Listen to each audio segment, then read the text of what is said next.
아멘. 제가 아이를 낳고 나서 느낀 것 가운데 하나가 무엇이냐면 참 우리나라 의료보험 체계가 잘 돼 있다라는 것을 느끼게 되었습니다. 혹시 이 가운데 그 해외 생활이나 유학 생활을 하고 들어오신 분은 잘 아실 거예요. 다른 나라에 비해서 우리나라가 굉장히 의료보험이 잘 되어 있다는 것을 아실 수 있을 거라고 생각합니다. 대한민국에서 아이가 출생을 하면요, 생후 한 4개월부터 71개월까지 정기적으로 검사를 받게 되어 있습니다. 중간에 뭐 예방 접종도 있고요. 중간중간에 검진들이 있는데 그 비용을 국가에서 다 지불을 합니다. 그래서 이 아이가 키가 잘 자라고 있는지, 몸무게는 어떤지, 그리고 시력, 청력, 그리고 전반적인 발달 상태들을 검진을 받게 되는데요. 그 아이가 그 시기에 맞게 잘 성장하고 있는지를 국가가 이제 대신 검사를 해주는 거예요. 한 달 전에 저희 집 첫째가 그 영유아 검진을 받았는데 한 1년 전에 그 검진을 받았었거든요. 결과를 이제 비교해서 말을 해주는데 굉장히 눈에 띄는 변화가 있었습니다. 가장 큰 변화는 일단 키가 엄청 컸습니다. 10cm 정도가 컸고요. 이제 또 하나 변화가 몸무게예요.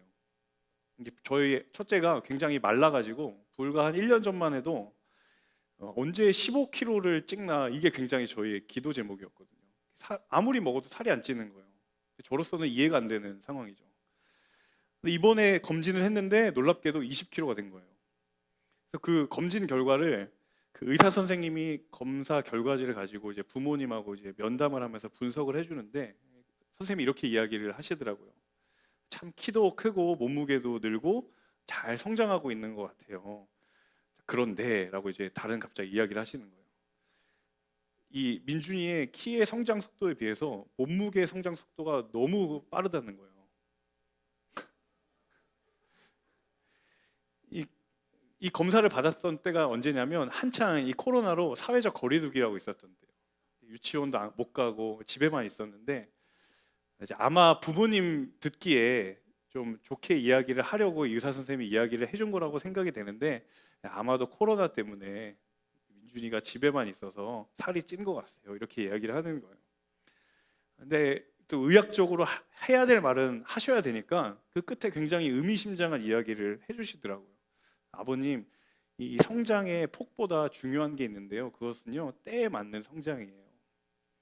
그러니까 부모가 그 눈에 보이는 변화의 폭만에 주목하다 보면 이 아이가 이때에는 이만큼이 자라야 되고 이때에는 이런 균형적인 성장이 이루어야 되는데 저부터도 키가 한 10cm가 크니까 와 우리 아들 많이 컸구나 그것만 보는데 이 의사가 보는 거는 모든 것이 골고루 때에 맞게 성장을 해야 된다는 거예요.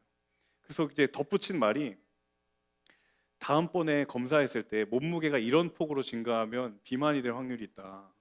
왜냐하면 키 자라는 속도에 비해서 몸무게가 굉장히 빠른 속도로 증가하기 때문에 아버님 운동시키셔야 돼요. 저는 의아했죠. 집에서 맨날 운동하거든요. 뛰어다니면서. 이 한 사람이 여러분 태어나면요. 일반적으로 이 신체적인 성장을 다 경험합니다. 여러분도 다 성장하셨죠? 네. 그런데 이 사람은요. 신체적인 성장만 경험하는 것은 아니에요. 신체가 자라나면서 그에 따라서 정신적인 성장도 있고 또 우리는 더군다나 영적인 성장도 있습니다. 이 때에 맞게 신체의 발달이 이루어가는 게 사람들이 바라보는 건강의 척도인 것처럼 우리의 보이지 않는 영역에서도 때에 맞는 알맞은 성장을 경험하는 인생이 굉장히 중요하다는 거예요. 여러분의 인생의 모든 시기를 놓고 봤을 때 때에 맞는 아름다운 영적인 성장을 가진 그 사람이 바로 아름답다라는 사실입니다. 그리고 사람들은 그런 아름다운 성장을 하는 사람들을 존경하고 존중하고 그 사람에게 박수를 보내죠. 자, 예수님도 여느 사람처럼 동일하게 성장의 과정을 거치셨습니다. 오늘 우리가 함께 나눌 말씀이 바로 예수님이 성장해 갔던 그 모습을 확인할 수 있는 본문인데요. 제가 이 본문을 준비하면서 굉장히 흥미로운 한 가지 사실을 발견했습니다.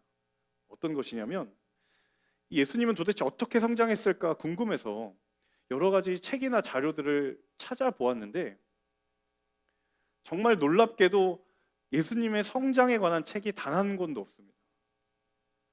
한 2권 정도가 있는데요. 그게 다 소설이에요. 작가의 상상력으로. 어떤 사실적인 근거나 역사적인 흔적에 따라서 예수님의 성장한 이야기를 기록한 게 아니라 그냥 성경을 묵상하면서 영적으로 상상에 가미된 그런 이야기들밖에 없는 거예요. 여러분, 상식적으로 한번 생각해 봅시다. 일반적으로 한 종교의 신이 혹은 교주가 혹은 그 종교의 주인 되는 사람이 사람들을 관심을 끌려면 보통 어떻게 합니까? 종교에서 그 사람의 일대기를 쫙 쓰죠. 태어날 때 얼마나 너희들과 달랐는지 신비한 체험이 있고 자라면서 놀라운 경험들, 일반 사람들이 할 수 없는 경험들을 막 기록합니다. 여러분, 그러면 어떻게 되죠? 사실을 기록하다가 없는 사실도 막 쓰죠. 자, 우리와는 다르게 이분은 성장하면서 정말 그럴 만한 존재였다. 신이라고 불릴 만한 그런 존재였다라는 것을 애써 부각하고 싶습니다. 그런데 예수님의 성장 과정에 성경은 별로 관심이 없는 것 같아요. 여러분, 예수님이 커가는 얘기가 바로 이 본문하고 마태복음밖에 없거든요. 그 두 본문밖에 없습니다. 왜 성경은 예수님에 대해서 별로 관심이 없을까? 우리가 알고 있는 예수님은 구원자이시고 우리가 믿는 믿음의 근거인데 성경은 예수님이 어떻게 컸는지 별로 관심이 없는 것 같아요. 그 이유는 성장에 대한 하나님의 시선과 우리의 시선의 차이가 있기 때문입니다. 자, 우리는 예수님의 성장 속에서 우리가 주목하기를 원하고 알기를 원하는 그런 측면들이 있어요. 근데 성경을 통해서 하나님이 그 성장 과정 가운데 하고자 하시는 말씀은 우리가 기대하는 것이랑 조금 다른 것 같아요. 저는 오늘 이 성장의 의미에서 함께 나눠보고자 하는데요. 예수님의 생애를 통해서 하나님이 예수님뿐만 아니라 저와 여러분 가운데 진정으로 기대하고 또 그렇게 기도하시는 성장의 의미가 무엇일까? 자, 비록 성경에 기록되어 있는 예수님의 일생이 굉장히 짧지만 오늘 이 말씀을 통해 하나님을 향하여 자라가기를 원하시는 저와 여러분에게 아주 의미 있는 도전과 결단의 메시지가 될 수 있기를 주님의 이름으로 축복합니다.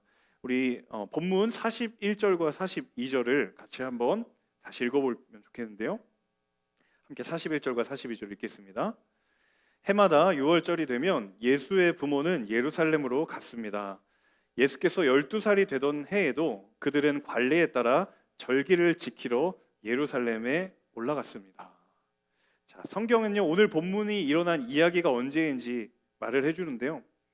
그 예수님의 나이를 기준으로 이 상황을 설명해주고 있습니다. 자, 본문에 예수님이 몇 살 때 되던 해 일어난 일이라고요? 12살입니다.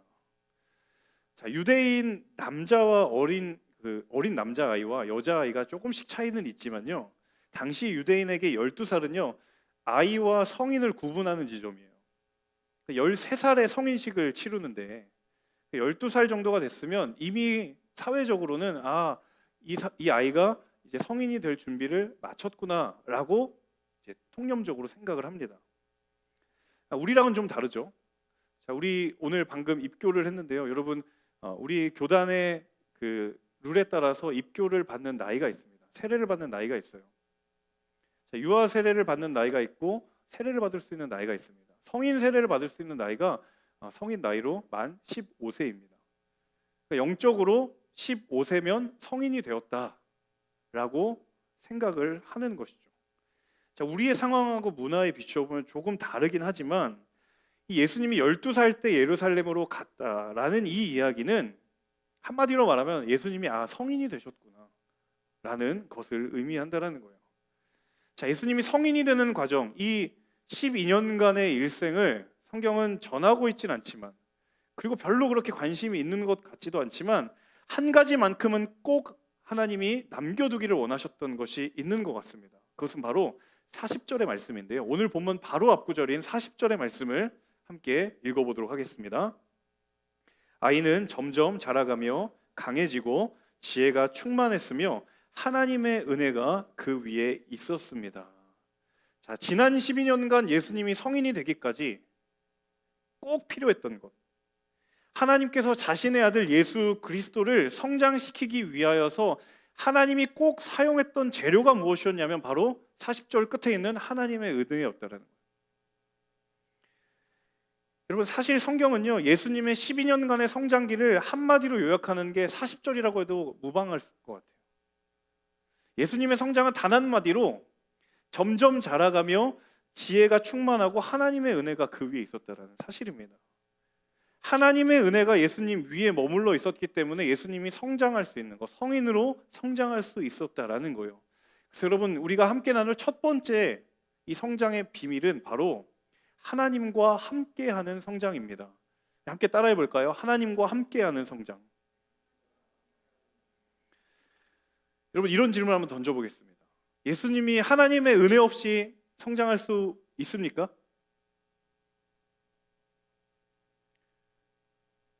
정답은 그렇기도 하고 아니기도 합니다.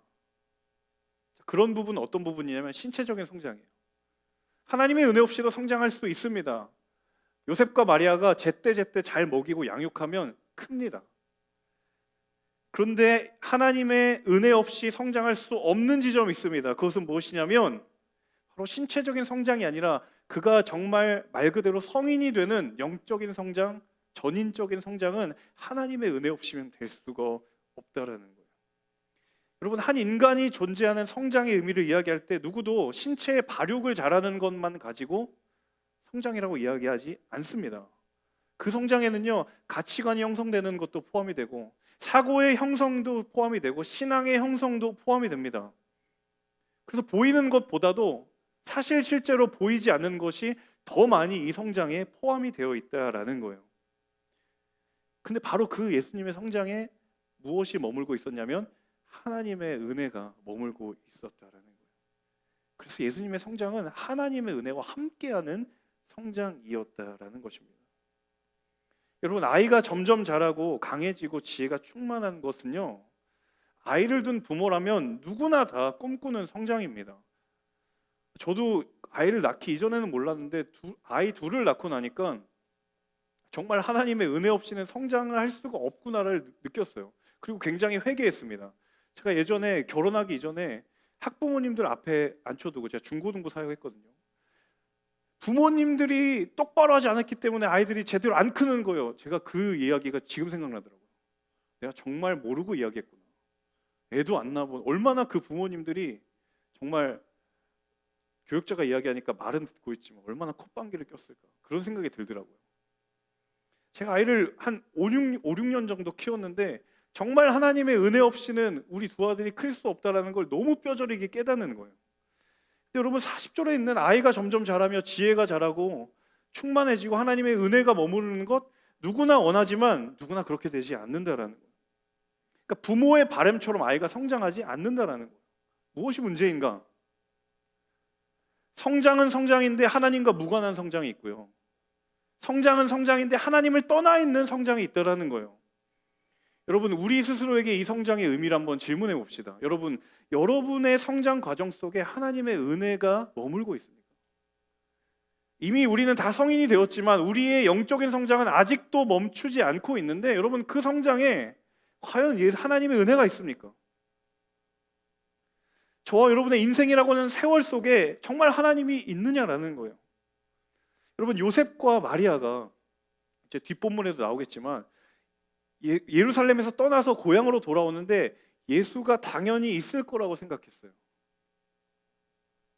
당연히 우리 자식인데 부모를 떠날 리가 있을까라고 생각을 했어요.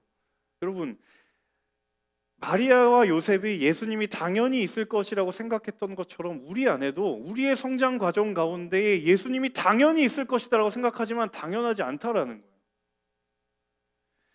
해가 바뀌면서 경험이 쌓이죠. 신앙에 대한 경험들이 쌓여갑니다. 지식을 쌓여갑니다. 그런데 하나님에 대한 경험은 여전히 과거에 머물러 있는 경우들이 너무도 많아요.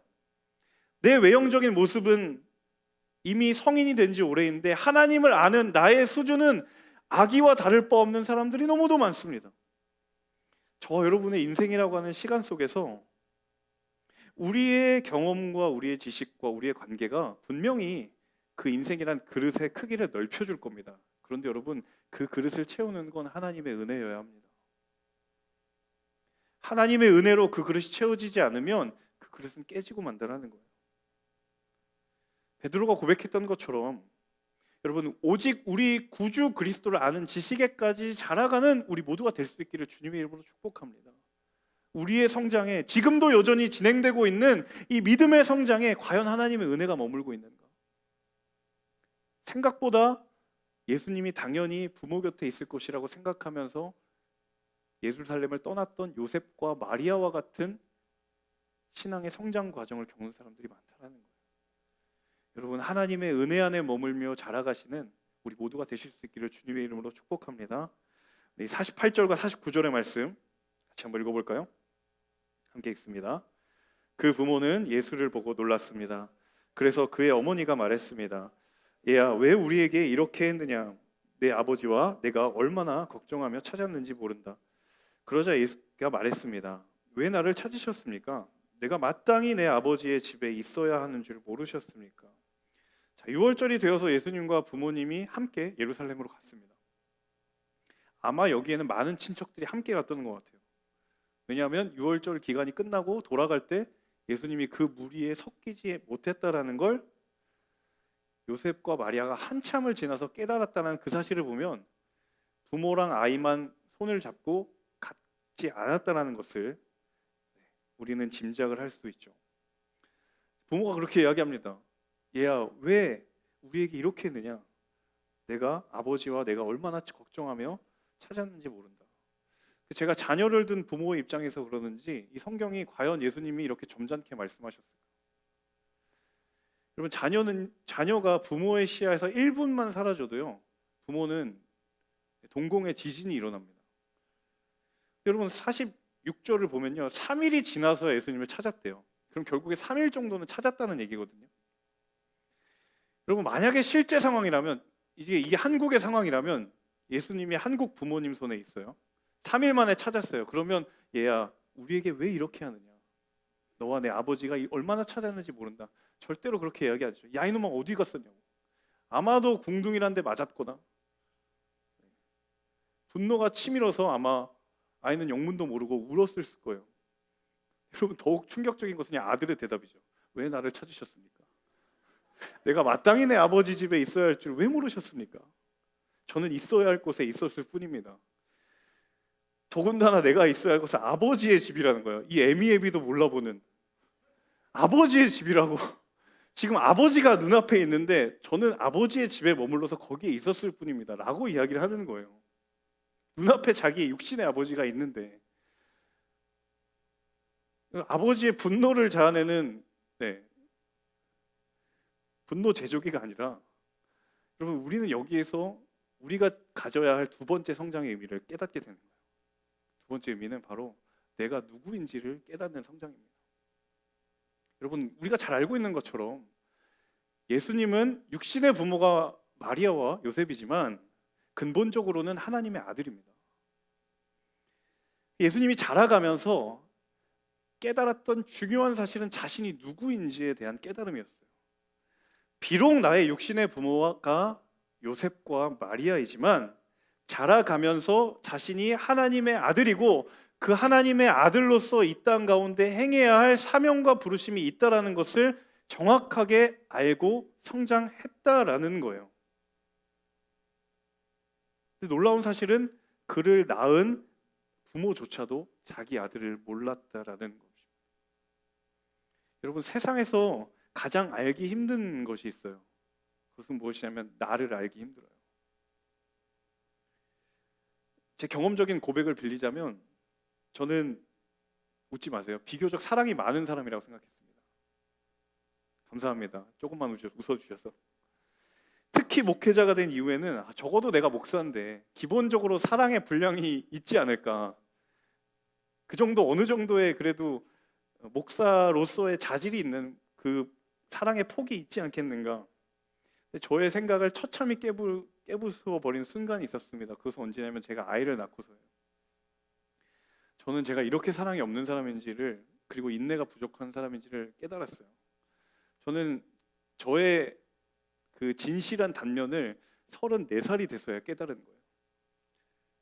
그럼 놀랍죠? 예수님은 12살 만에 깨달으셨는데. 그러면 이렇게 질문하실 수도 있을 것 같아요. 그럼 목사님, 그걸 깨닫기 전에 완벽하다고 생각하셨나요? 양심상 완벽하다고 생각하진 않았습니다. 하지만 적어도 모자라지는 않다라고는 생각을 했죠. 근데 그게 아니더라고요. 제가 저를 잘 알린다고 생각을 했고, 누가 뭐라고 해도 남들보다 내가 나를 잘 안다라고 생각했는데, 생각보다 인생의 긴 여정 가운데 나를 잘 알아가는 것이 굉장히 어렵더라고요. 그래서 에베소서 5장 8절에 보면 바울이 그렇게 이야기를 합니다. 함께 읽어볼까요? 너희가 전에는 어둠이더니 이제는 주 안에서 빛이라. 빛의 자녀들처럼 행하라. 사도 바울이 한 사람의 이전의 정체성과 지금의 정체성을 나누어서 이야기합니다. 이전에는 내가 어둠이었는데 이제는 주 안에서 빛이라. 여러분, 하나님을 만나는 사람은, 하나님의 사람들은요, 이전의 내 모습을 돌아보게 되어 있고 지금의 내 모습을 하나님 앞에서 깨닫게 되는 사람들이 하나님의 사람들이에요. 반드시 그러합니다. 하나님 앞에서 내가 누구인지를 깨닫는 성장이 바로, 우리는 그것을 가리켜서 변화라고 합니다. 여러분, 우리는 늘 우리가 일생에서, 이 바쁜 일상에서 내가 누구인가라는 이런 철학적이고 관념적인 질문을 늘 던지진 않아요. 근데 반드시 이 질문을 하게 되는 때가 옵니다. 언제냐면 내가 인생의 위기에 봉착했을 때, 인생의 고난에 맞부딪혔을 때, 인생의 관문이 턱 하고 막혔을 때, 불현듯 우리 안에 꺼내서 드는 이 본연의 질문이 무엇이냐면, 내가 과연 누구인가? 나는 어떤 존재인가? 나는 어떤 삶을 살아야 되는가? 이런 근본적인 질문들이 일상의 삶 가운데서는 미뤄두면서 살아가지만, 늘 위기와 그리고 고난의 순간 앞에는 이 질문의 카드를 뽑는다라는 거예요. 여러분, 그러므로 내가 하나님 앞에서 누구인지를 깨닫는 것은요, 하나님께서 깨닫게 하시는 것을 따라서 내가 성장하고 성숙해 나아가는 것은 하나님께서 저와 여러분 가운데 허락하신 부르심과 사명인 줄로 믿습니다. 여러분, 하나님의 말씀 안에서 나를 발견해야 가장 정확하게 나를 알 수 있는 줄로 믿습니다. 예수님이 예루살렘이라고 하는 성전 안에서 율법 교사들과 시대와 경험과 나이를 뛰어넘어 그 말씀을 대화할 수 있었던 것은 그가 하나님 앞에서 내가 누구인지를 온전히 깨달았기 때문입니다. 여러분, 우리 모두의 지금과 이전을 한번 되돌아보면 좋겠어요. 하나님을 알기 이전의 내 모습과 하나님을 알고 난 지금의 내 모습은 어떻게 다른가? 하나님을 믿은 이후로 나는 하나님이 기뻐하시는 대로, 하나님의 말씀대로 정말 나라는 사람을 잘 보고 있는가? 하나님 앞에서 내가 누구인지 밝히 아는 지혜가 하나님의 말씀에 있음을 기억하실 수 있기를 바랍니다. 그래서 말씀이 우리의 영적인 정체성을 확인하는 교과서예요. 그리고 그 모습이 발견되었다면 그 모습을 향하여 나아가기를 포기하지 마십시오. 저와 여러분을 통해 그 모습을 하나님께서 만들어 나아가시고, 그리하여 우리의 삶을 변화시키고, 그리고 우리가 속한 곳들이 변화될 줄로 믿습니다. 하나님 앞에서 나를 발견하는 것, 내가 누구인가에 대한 정확한 대답을 말씀을 통해서 찾으십시오. 그게 예수님의 성장이 주는 두 번째 도전인 줄로 믿습니다. 우리 마지막 52절 함께 같이 읽어보도록 하겠습니다. 52절 함께 읽습니다. 그리고 예수는 지혜와 키가 점점 자라가며 하나님과 사람들로부터 사랑을 받았습니다. 세 번째로 함께 나누는 마지막 성장의 의미는 바로 사랑이 남는 성장입니다. 함께 따라할까요? 사랑이 남는 성장. 자, 52절은 예수님의 성장기의 결론과 같은 표현입니다. 예수님이 지혜와 키가 점점 자라가며 하나님과 사랑 앞에 사랑을 받았다. 여러분, 내가 얼마나 영적으로 잘 성장하고 있는지, 내가 얼마나 잘 크고 있는지를 확인할 수 있는 두 가지 방법이 있습니다. 제가 두 가지를 알려드릴게요. 두 가지 증거가 있으면 됩니다. 첫 번째는 내가 성장하는 과정 속에서 사랑의 흔적이 있는가를 점검해 보십시오. 신앙에 대한 경험이 쌓여가고, 그런데 안타깝게도 그 경험에 나의 만족만이 가득 차 있는 경우들이 많아요. 사랑의 흔적이 남겨있지 않고 나의 만족과 나에 대한 충족만이 남아있는 그런 성장을 하는 사람들이 있어요.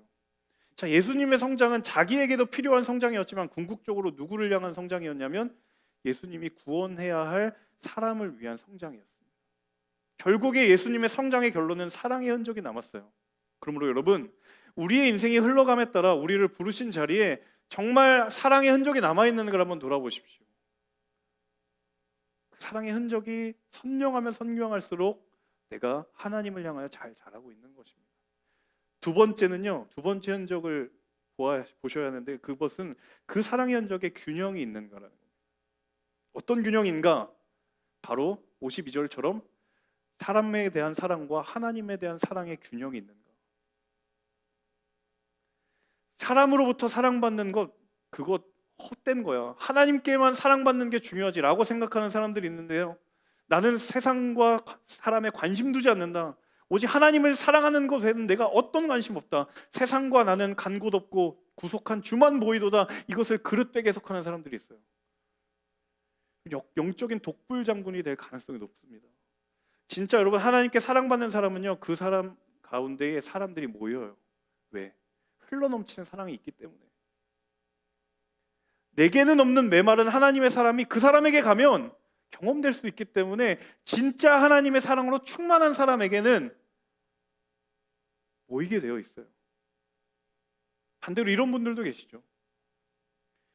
사람에 대한 사랑에만 집중하는 사람들이 있습니다. 굉장히 위험합니다. 하나님의 사랑 때문에 공동체가 주어졌는데 그 공동체를 통해서 사랑을 먼저 공급받으려고 합니다. 하나님의 사랑이 그것으로 인해서 관계가 주어진 것인데 이 본말이 뒤집힌 경우가 있어요. 여러분, 우리의 성장이요, 하나님의 사랑으로부터 출발하지 않으면 여러분, 그 뿌리는 연약해서 메말라 버릴 수밖에 없다는 것입니다. 결국 우리의 사랑의 흔적 속에 하나님은 지워질 수밖에 없는 거예요. 사도행전의 역사를 잘 보시면요, 교제가 풍성했던 교회가 세워지기 이전에 어떤 일이 있었냐면 성령의 강림의 사건이 있었어요. 하나님의 사랑이 충만하게 넘치도록 부어지는 오순절 성령의 강림 사건 때문에 사람의 교제가 풍성한 교회가 세워지는 거예요.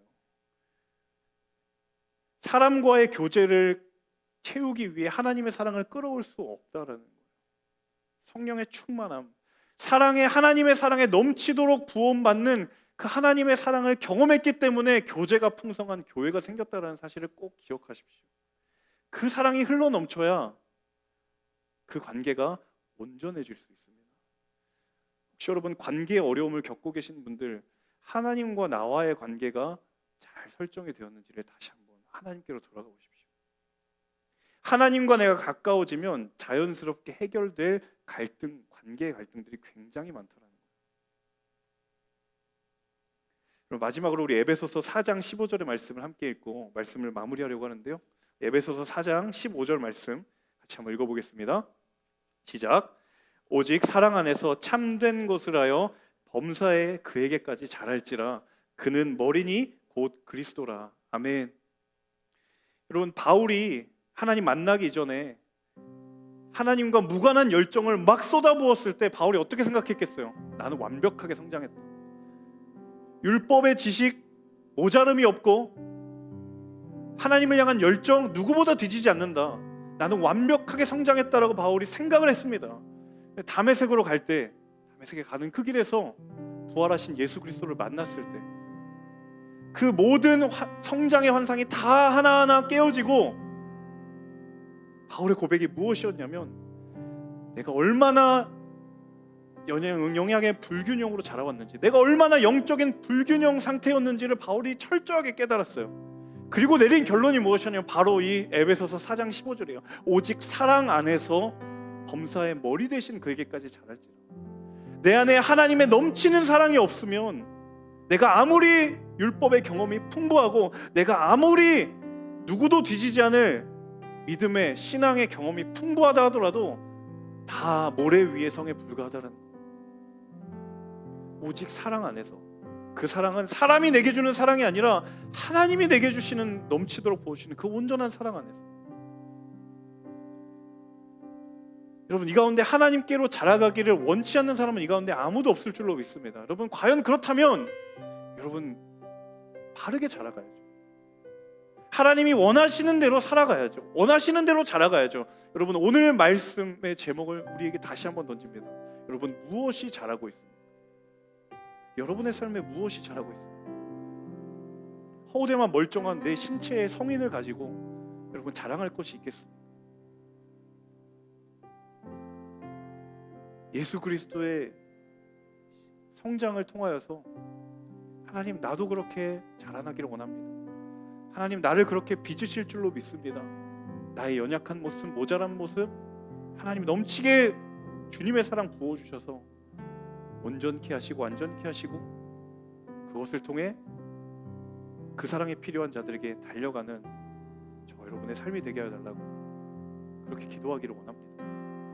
이 시간 함께 찬양하기를 원하는데요, 우리 찬양의 마지막에 불렀었던 주 앞에 나와 제사를 드리네, 이제 눈들어 주를 볼 때 그 능력만이 나를 새롭게 하고 주의 사랑만이 나를 성장시킬 수 있습니다. 그 믿음의 고백을 가지고 우리 함께 찬양하며 나아가도록 하겠습니다.